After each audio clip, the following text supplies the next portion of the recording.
Часы янтарь, 4 камня.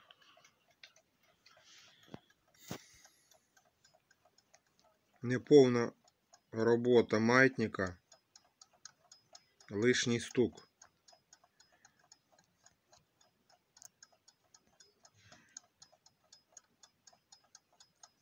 Маятник іздає стук.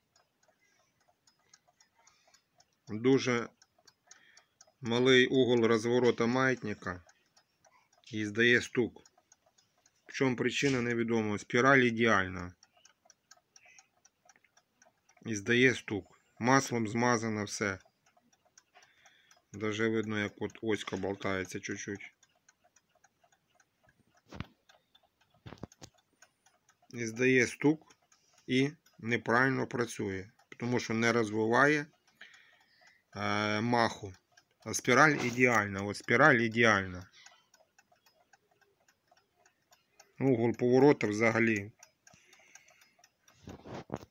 15 градусів немає. От і в чому причина, хто знає. От, стукає.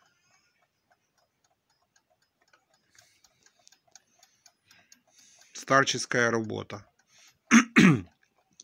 Механізм 6973, 90-й рік, механізм практично чистенький абсолютно.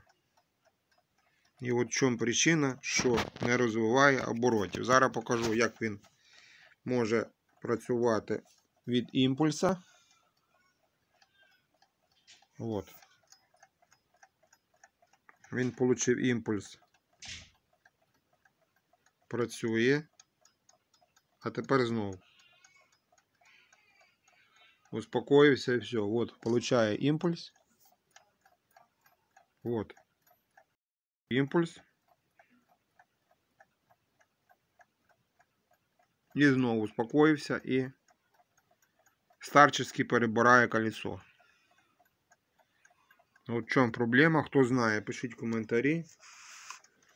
Як така може бути біда?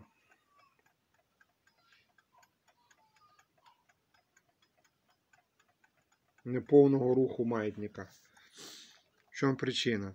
Зазор є між голкою, смазка є. Дякую за увагу, пишіть коментарі.